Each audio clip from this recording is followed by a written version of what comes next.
Hi, this is Randy Finney with Right Side of the Chart, and this is an early session update for Thursday, January 12th, 2023. It's 9:44 a.m. Eastern Time, so we're only 14 minutes into the trading day, and I wanted to get one out too early. These are the times, at least to me, this is a big day. So when I've already fired off a bunch of posts pre-market. The single most significant technical event today, we hit a what I've been referring to as my final near-term target or my max bounce target. Again, this target was laid out on December 29th. We were down here. We had this bullish falling wedge pattern. We went on to break out. Trading range, consolidation, coiled spring, everything I've talked about. Trading range 2 breakout. So we had multiple buy signal, buy signal, buy signal, and now we hit the target. Again, what you're not seeing here, and this is a takeaway, this is very important. I always have stated my preference for trading futures over ETFs because of various reasons. First and foremost, or a big one for me, is tax benefits. You have a much more favorable tax treatment on short-term trades or short-term gains futures. And the other, of course, is the fact that they trade virtually around the clock. So you have liquidity. So at 3 in the morning, you can get stopped out if you have a stop loss. Or hit your price target and you wake up and, oh great, my price target was hit and we reversed and I didn't have to be in front of the computer at 3 in the morning. Now, where am I going with that? Pre-market. I have to turn that on, edit chart properties, turn on the pre-market trades, and well, let's try it again. Edit chart properties, always show last 2 sessions. There we go. This was, forget that candle never happened. These are yesterday's trades. It just shows today and yesterday. This is today's candle. So all along since December 29th, giving you this target, I had it 280.16, the actual resistance level. We hit a high of 280.15. You can't make that up. That is the high of the day, 1 penny there. And I always say sell a little shy of the actual resistance level. So my point being that target's been hit. When I give a final target, that's an area where the odds for reaction are very high. That's why I list multiple targets. Each one you're likely to get a reaction, but then the final target has the highest point, and then at that point as well, it's no longer favorable, in my opinion, to add longs. I made that very clear this morning. If anything, today was a day, this morning, in pre-market to be booking profits if you caught any or all this run up. So there it is, and then let me turn those off now. And so the takeaway, by the way, if you don't trade futures, and I get it, a lot of you don't have the the skill sets, the knowledge, the capital requirements. They are leveraged instruments, and maybe your broker doesn't even allow it. If you don't, the takeaway is if you were a swing trader and you were in agreement with me and you were targeting that 280 level and you had a stop loss, it should have been 2 parameters to that trade that should have been set good to cancel. So we didn't know what exact day it would hit, and we went long back here. And the other one would have been to allow it to be filled outside of regular trading hours. That would have filled you this morning, got you out, because that's what happens sometimes. These resistance levels are hit in pre-market. And we could still hit it in the regular session. This is an initial pullback target right there. In fact, I got a pause the video and cover some shorts I reversed this morning. Let me do that real quick. Okay. All right. So back. Again, this is where we hit pre-market.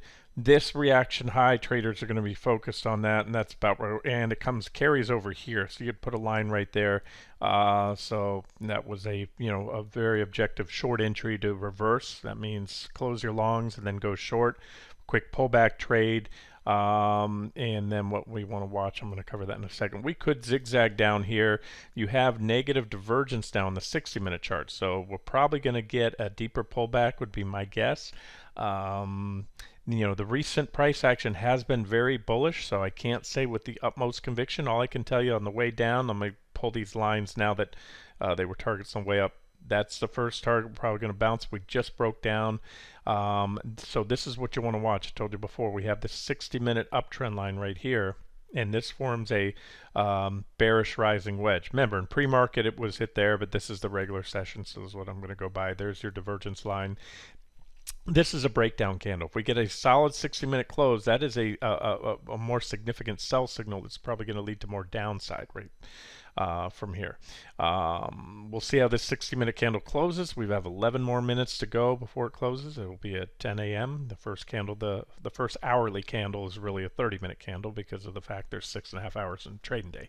So they truncated the first one to the 10 a.m. close. And then you can see here you have additional targets, and I think if that 60-minute, if we get a solid sell signal, we'll probably come back at least to this level right here, 270, and that would be a nice measured target. You take the widest point of the wedge, add that to the actually to the breakdown point, and that's going to give you that. So there's a nice swing target if you reversed here and you want to swing it down and then cover that short and go long for a bounce right there. That's a simple trading plan for you. All right, let me cover the rest of the market. S&P 500, same thing, but you are at trend line support or coming up on it. That's why the Qs are probably going to bounce here, even though we're below the QQQ trend line. SPY traders are going to see this, and you also have some support right here, about 390, a little around 393. So my guess, a little bounce, and ultimately maybe more downside. But you have these negative divergences. So again, I said earlier, the RR to going long was not favorable this morning. It was more favorable to close longs and go short. I just want to give you updates on SPY and some of the market leaders. Now, we can still have another thrust up. Of course, anything's possible, but again, let's take it one level at a time. I do want to say this is also nice, really nice price support on SPY. So I'm thinking they'll step in here. If we can power up and can take out, it will probably entail taking out 280 or maybe another run back at it or a little above. This is a target I gave you on SPY, about 401, and then you have the intersecting downtrend line. So that's very much a possibility there. It's just, again, the RR is not very favorable. You've got the negative divergences, and you had QQQ hitting resistance today. But as I said in the post this morning, we may get one more thrust up there. If we take out 280, you have a gap right here and some minor resistance about 283. And then the next big level, I already gave you that yesterday or a couple days ago, 285.60. All right, now here's what else I want to cover. Let's cover IWM. Almost a perfect tag. Let's see here. Turn on the pre-market trades, and you can see in pre-market we hit that 183.93 target. I also got that post out to you this morning on RTY. I can't always cover them all. It's very time consuming, especially when things are moving. So I got the post out to you this morning. I figured that most futures traders are trading pre-market. And so we'll go into those real quick, and then I'll hit the market leading stocks. I'll talk on crypto, and we'll wrap it up there, because crypto, somebody asked me, I just replied to a question from yesterday about can you do an update on Bitcoin and Ethereum, and I made it very clear to be long and bullish the stock market to me recently has been also to be long and bullish those two, and I have been, and closed those out this morning in pre-market for the exact same reason I close out stocks, and NASDAQ hitting resistance. So you can see here on the futures, we've clearly taken out, this is a 60-minute bullish falling wedge. The futures, these are Globex futures, so they do show the pre-market trades. And there's a great example too. So I had thrown out here, and I also said all along that this area was not as well defined as 280 on QQQ, so I advised in advance to go off that 280 QQQ. If we get there, that would be the final target. So that would be basically, I would revise, and did, T5 down, because QQQ hit 280, and that's all more significant to me. And then we went on. You can see here we did so with negative divergence, at least here on the PPO. About flatline, about equal highs on the RSI there. And then boom, we broke down below the 60-minute wedge. But you're also coming up on support, that former T2 level right there. In fact, I'm going to put a line right here, because that was T2 on the way up. It was resistance, but as time goes on, my lines will change, because I did that. If you want to look closely here, because you have reaction highs right there, and you also had a reaction from above over there. So really right here, so here's what I think happens. Probably get a bounce back up here. But that is a sell signal on this NQ. SPY was coming up on support, so this is probably it for the initial fade here. But like I said, we could get more. The easy money's been made. What I'm trying to say, guys, you can hear my voices. You can try to game these bounces now. Best to sit back if you've milked some or all of that recent run up, especially on the big FANG stocks that I highlighted. There's RTY, small cap futures hit that second target. Reverse, we've got some divergence there as well, or we have some divergence. And ES, let me show you ES, S&P 500 futures, got them somewhere down here. There it is, ES. 421.33, you can see some reactions, quite a few here. Reactions there. Hit that, and here's what we're looking at on ES for you ES traders. Negative divergence. Not they took it out slightly. You can look at it from right here, that last point. Minor trend line, but a more significant trend line. So this is a good place to cover shorts and maybe game a quick bounce, and then you can trail. So I don't have targets right now. These charts are developing right now, and I'm going to pause the video and stack on a little bit more longs. I told you I covered the shorts a minute ago. Went long, and I'm going to do a little bit more right now.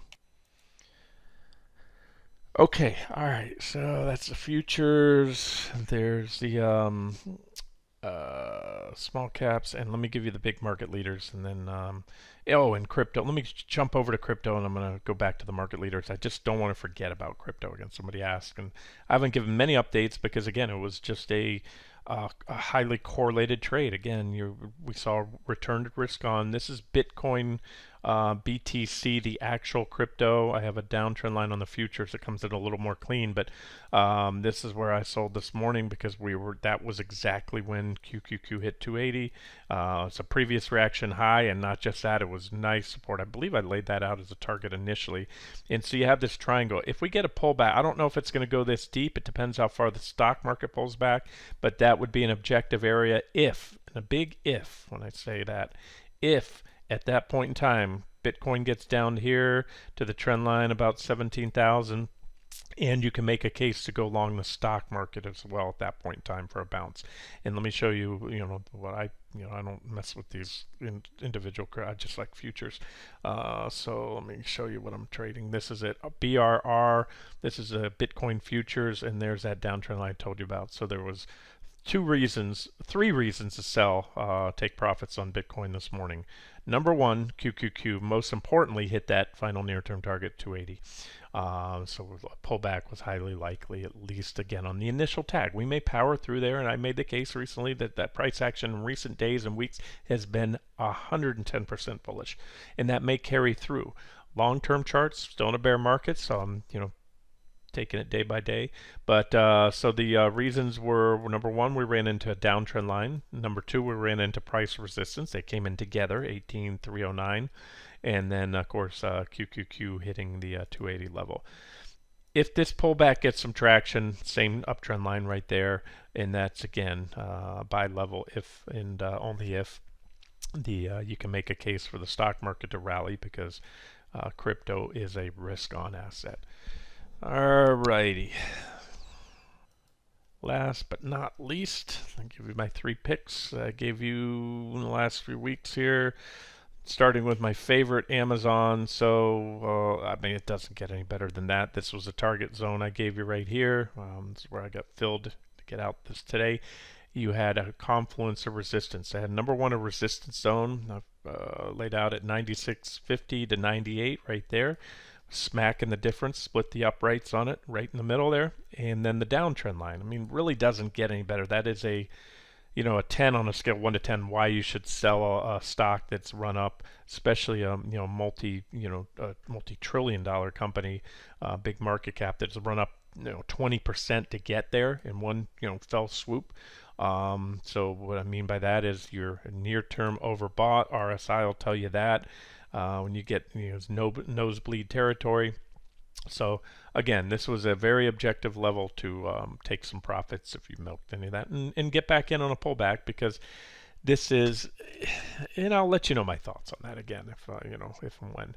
But this is a big bullish falling wedge pattern. So as I highlighted yesterday, I said, but I think we'd hit that and then pull back, and then maybe this wedge develops.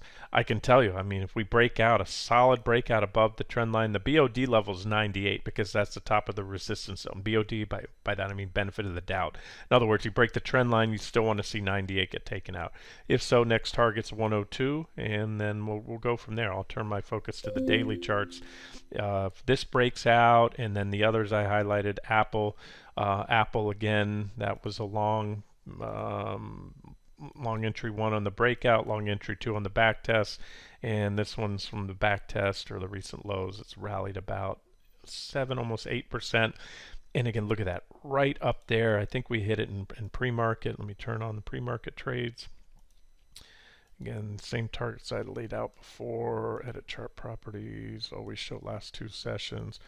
I mean, look at that. It just, you know, I'm being repetitive here, but this is how I trade. The more indexes and the more market leading stocks, and it's never ever mere coincidence. I do this time and time again. They all tend to hit these levels, these targets right at the same time. And so it's not just one. If I had just Apple hitting, you know, the 134.61 target this morning and all the rest were not there yet, then no, I wouldn't have, you know, closed in reverse. But they all hit it, and almost, look at that, to the button. The high in the pre-market session was 134.70 versus 134.61, fraction of 1%. All right, let me turn that off and wrap this video up and get it out to you guys. One more stock to cover, and that's Tesla. And look, well, there's a little breakdown of the trend line. Again, this was bullish, and we could get some more upside here, but at this point in time, and if we do, there's some downtrend lines in Apple it may want to target. I just think it's a good time to take a step back, you know, book some profits if you didn't do it today, and then let's see what happens today. You know, I gave you some levels if you're an active trader and you want to trade. Tesla still needs to take out, hasn't yet, my 122.62-ish target. You have support right here. It's ping-ponging in this little trading range, and it's going to go where the market goes. So the market goes up, and based on this pattern, I could certainly make the case. This is a 60-minute divergent low, but we are in a bear market, so you know it's possible that this happens. I don't have to tell you the market can go up, market can go down. I'm just here to show you the levels that will increase the probability or the odds of the next direction. And so downside break, especially break of the lows, if you start to see all these bullish patterns start falling apart, we're probably going to take another leg down. Otherwise, right now, I think a decent case can be made. You can see it here on the daily chart. This thing's just building energy. Look at this. Look at that level. I have it here. I'm going to put the line there for you. And I'm going to do that now instead of price alert. It's about $1.20, 124.25, give or take. There is a spike high above that recently if you want to be safe. But where'd that go? Set alert. If it pops at and the other stocks, remember, if Tesla pops this level and Apple and Amazon and QQQ haven't taken out those resistance levels they hit this morning, and they don't take them out, then this breakout will likely fail. However, if it doesn't, this case can be made a very strong bullish case. One of my favorite reversal patterns is a bullish engulfing candlestick. That is when you have a big green candle at the end, and you don't look for them in here, or even here. You want to see a very extended, prolonged downtrend. The bearishness ramps up. I already made the case for a potential selling climax on that huge surge of volume over the last couple of weeks there.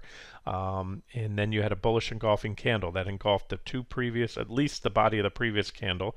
And then you gapped up above it, and you're putting in this little trading range I just showed you. So boom, Tesla pops at. I don't see it blinking until it gets to that downtrend line right there. And so from where we're at today, I can just grab today's value. That'd be about another 23%.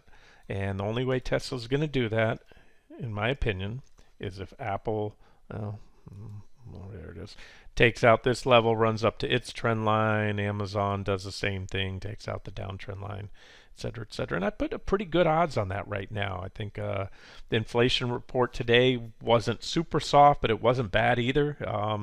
And I think the market's going to come to realize that. And there it is.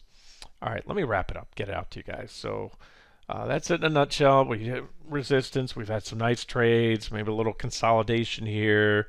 Would be nice to see a little pullback consolidation before we break above those levels.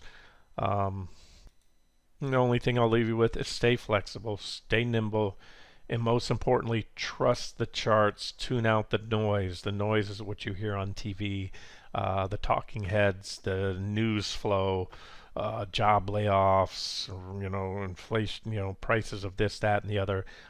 Most of what you read is dated information already priced into the stock market by the time you read or hear about it. Again, stock market's forward looking. So as of now, let's see where we go from here. I already gave you levels to watch. Let me shut up and get this video out to you guys. This has been Randy Finney with Right Side of the Chart. Have a good day.